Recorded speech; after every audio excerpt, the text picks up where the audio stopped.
te conoce. El enemigo observa cómo te comportas en escenarios específicos, observa cómo actúas cerca de diferentes personas, ve hacia dónde van tus ojos, lo que dicen tus palabras, lo que eliges escuchar. Él nota lo que haces en secreto, ve cómo actúas en privado, y usa toda esa información para crear la tentación más fuerte y la pone delante de ti. El enemigo tiene muchas estrategias, pero todas se basan en el engaño. La única forma de poder que el enemigo puede tener sobre ti es la que tú le concedes a través del engaño. Hay muchas estrategias engañosas del enemigo, pero quiero enfocarme en solo 2 ahora. Así, podemos entender cómo funcionan contra nosotros en la vida cotidiana. Quiero mostrar cómo ataca el enemigo. De hecho, puedes estar bajo el poder de ese ataque sin siquiera darte cuenta. El tentador, entonces, primero necesitamos entender que Satanás es llamado tentador. Mira en 1 Tesalonicenses capítulo 3. Leeré los versículos 4 y 5. Entonces, mientras estábamos con ustedes, les advertimos que pronto vendrían problemas, y vinieron, como ustedes bien saben. Fue por eso que, no pudiendo aguantar más, envié a Timoteo para descubrir si su fe aún era fuerte. El apóstol aquí tiene algunas preocupaciones sobre la fe del pueblo. Temía que el tentador les hubiera sacado lo mejor de ustedes y que nuestro trabajo hubiera sido en vano. Piénsalo, el objetivo principal del enemigo es debilitar tu fe, porque si puede debilitar tu fe, puede impedirte acceder y convertirte en todo lo que Dios desea para ti. Cuando el enemigo te engaña, te convence de no usar tu poder. Pienso que dejamos celoso al Espíritu Santo cuando exageramos el poder demoníaco y minimizamos el poder del Espíritu Santo. ¿Qué dice la Escritura? Mayor es aquel que está en mí, que está en ti, el creyente, que aquel que está en el mundo. ¿Qué hacemos? Entramos en pánico cuando no entendemos cómo el enemigo viene contra nosotros. Cuando enfrentamos pruebas y tribulaciones, de alguna manera interpretamos eso como prueba de que Dios nos ha abandonado o de que el enemigo de alguna manera ha ganado poder sobre nosotros. No, mi amigo, tienes el poder del Espíritu Santo residiendo en ti. Pienso que muchos creyentes no entienden su identidad en Cristo. Esta crisis de identidad es lo que impide a muchos creyentes andar y percibir la fuerza de ese poder. El enemigo te engaña, exagera su poder sobre ti, quiere que te sientas atrapado, maldito, como si fuera una gran fuerza inmensa sobre ti que simplemente no puedes romper, no importa cuánto lo intentes. Eso es una mentira del enemigo. Estás siendo mantenido en su lugar porque no te das cuenta del poder que se te ha dado. Entonces, la Escritura lo llama tentador. ¿Qué hace? Coloca delante de nosotros las cosas que cree que nos harán elegir el pecado en lugar de Dios. Piensa en Mateo 4. Cuando Jesús fue tentado en el desierto, el enemigo intentó ofrecerle algo que satisficiera los deseos de la carne. Claro, Jesús resistió, pero la verdad es que si el pecado fuera un producto, los demonios serían vendedores. Sin embargo, aunque los demonios pueden tentarte, no pueden pecar por ti. A menudo, los cristianos intentan culpar a sus decisiones pecaminosas y desobedientes en poderes demoníacos. No puedo dejar de hacer esto porque es un demonio, y no puedo deshacerme de este demonio porque no entiendo el secreto de su poder. Esa es la creencia bajo la cual muchos creyentes se quedan atrapados. Nunca se liberan porque simplemente no se dan cuenta de todas las mentiras que ya han creído. Conceden la premisa de que están bajo el poder del enemigo, que el enemigo tiene control sobre ellos de alguna manera, descuidando completamente la realidad del fruto del Espíritu, que es el autocontrol. Entonces nosotros, que tenemos el Espíritu Santo, tenemos control sobre nosotros mismos. Pero lo que hace el enemigo es presentar el pecado. Lo que hace el enemigo es tratar de hacer que el pecado parezca atractivo, como hizo en el jardín del Edén. La serpiente no comió esa fruta en nombre de Eva. Eva comió, Adán comió. Pero la serpiente habló, la serpiente usó sus palabras. ¿Qué es eso? Eso es engaño. Recuerda esto. Toda tentación exitosa está, en última instancia, enraizada en el engaño oscuro. ¿Por qué? Porque de alguna manera crees en las mentiras de que ese pecado te satisfará. Crees que vale la pena cambiar la preciosa comunión que tienes con Dios por cualquier cosa que el enemigo esté ofreciendo. Entonces, el enemigo la presenta, y él no te tentará con algo que no te tiente. Piensa en esto: el enemigo te estudia, el enemigo te conoce, el enemigo observa cómo te comportas en ciertos escenarios, el enemigo observa cómo actúas cerca de ciertas personas, el enemigo ve hacia dónde van tus ojos, lo que dicen tus palabras, lo que eliges escuchar. Él ve lo que haces en secreto, cómo actúas en privado, y usa toda esa información para crear la tentación más fuerte y colocarla delante de ti. Por lo tanto, el enemigo no te tentará con algo que no te tiente. Usará algo que has aprendido a desear, algo que te has entrenado a ti mismo para desear. Y sí, te entrenas a ti mismo para desear cosas. Eso es un hecho. Cuando elegimos un vicio, una tentación, repetidamente, estamos programando nuestros cuerpos para desear lo que estamos eligiendo. Y los demonios aprovechan esos deseos, esos puntos débiles. Es por eso que parece que, justo cuando estás haciendo lo correcto, cuando finalmente te sientes conectado con Dios, de repente surge una tentación, algo ofrecido a ti en la forma que te tienta. Santiago 1 versículo 14 dice: la tentación viene de nuestros propios deseos, que nos atraen y nos arrastran. Por lo tanto, vemos que no podemos culpar a poderes demoníacos. La única razón por la que somos tentados en primer lugar es porque permitimos que nuestra carne crezca en fuerza. Si nuestra carne no fuera fuerte, el enemigo no tendría nada con qué tentarnos. Si mantuviéramos la carne débil, las tentaciones serían débiles. Cuanto más fuerte se vuelve la carne, más fuertes se vuelven los impulsos de las tentaciones. En lugar de mantener la carne sujeta, en lugar de aprender a vivir en el Espíritu, en lugar de vivir un estilo de vida de oración y la palabra, y someter la naturaleza pecaminosa, alimentamos lo que ella desea y dejamos pasar hambre al Espíritu. Dejamos pasar hambre al Espíritu cuando descuidamos la oración, cuando descuidamos la palabra. Alimentamos la carne cuando elegimos entretenimiento en lugar de lo espiritual constantemente, cuando estamos tan distraídos por los cuidados y cosas de este mundo que olvidamos completamente la realidad espiritual en la que primordialmente existimos. No eres un ciudadano de esta tierra, por más extraño que pueda parecer. Si eres un creyente renacido, has sido trasladado del reino de las tinieblas y ahora existes en el reino de los cielos. Ahora, así es como funciona. Los demonios nos entienden, buscan tentarnos y luego presentan una mentira. Aquí hay una mentira que usan: esto te satisfará, o esto no es gran cosa.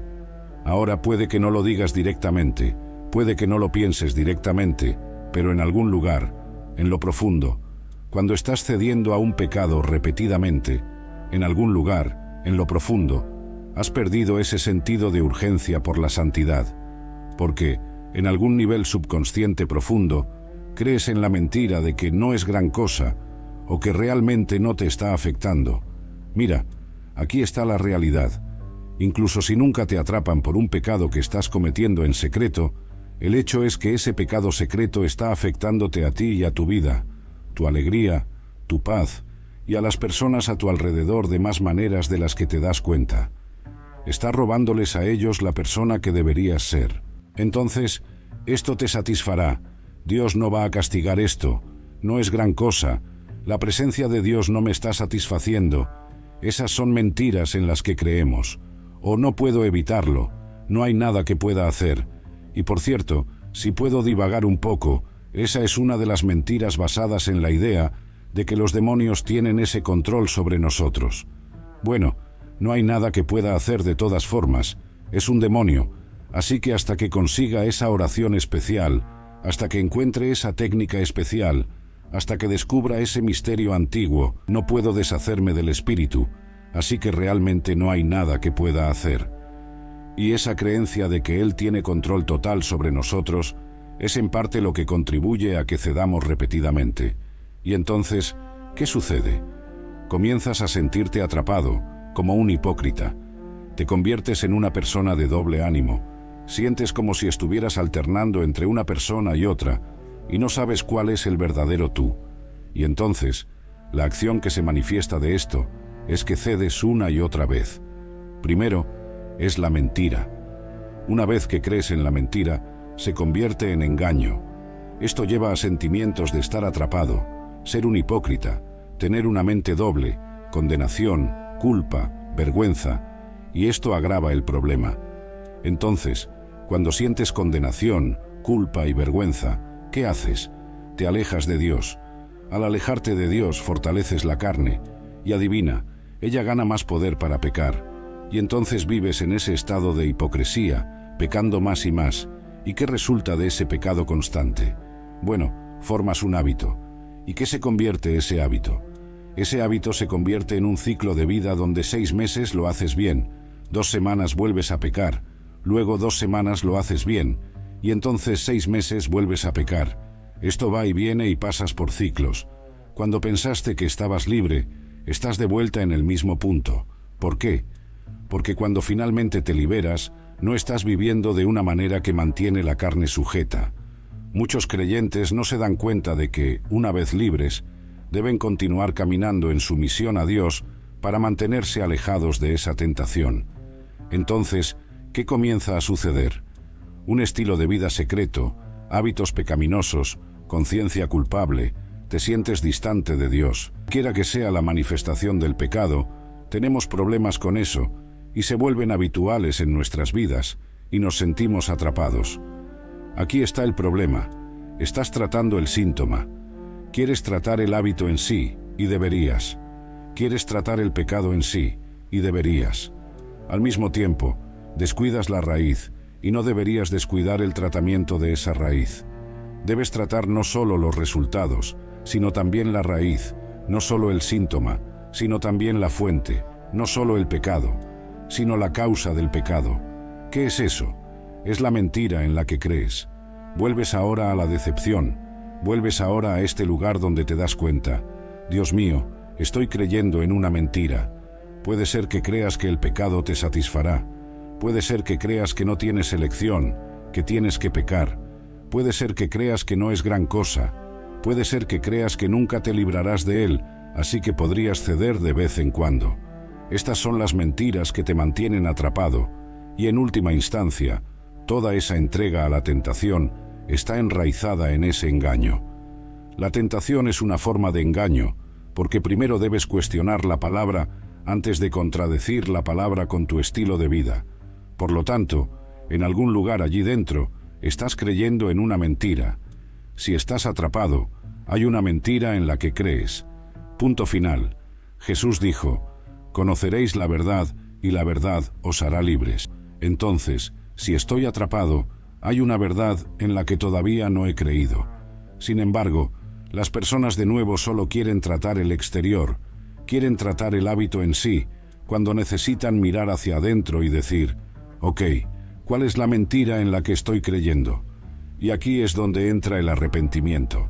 Nosotros, como Iglesia, hemos interpretado mal en gran medida lo que es el arrepentimiento y la renuncia, porque imaginamos que arrepentirse es alejarse de algo, pero no es exactamente así.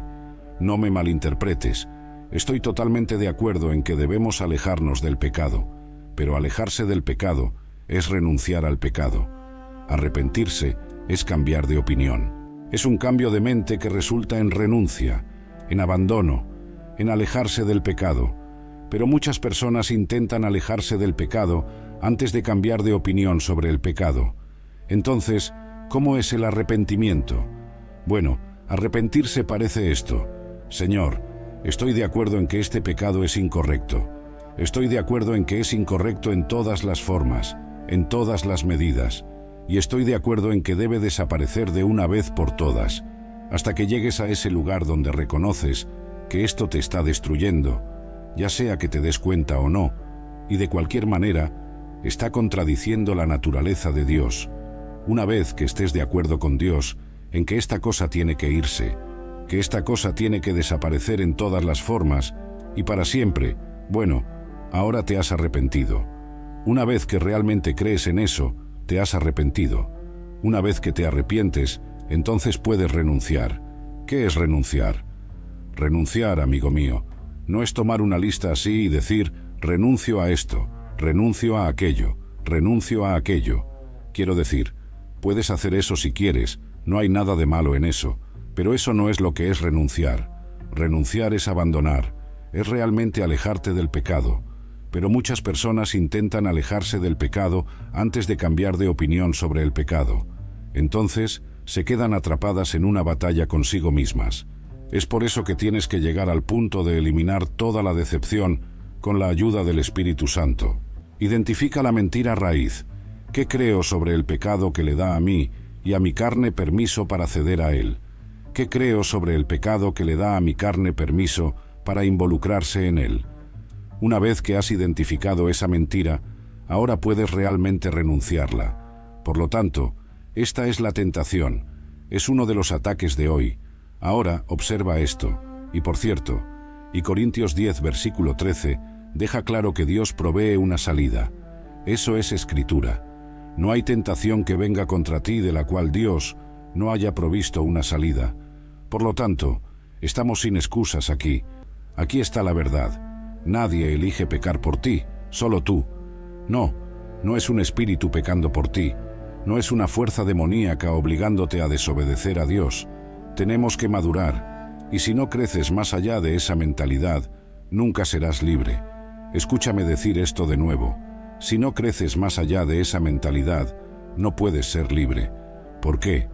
Porque estarás constantemente culpando a los demonios por tu carne indisciplinada. Una vez que finalmente te das cuenta de que eres responsable de las decisiones que tomas, entonces has comenzado el proceso de arrepentimiento. Entonces, comienzas a estar de acuerdo con Dios en que el pecado es incorrecto, que tiene que irse, y que tiene que irse en todas las medidas, para siempre.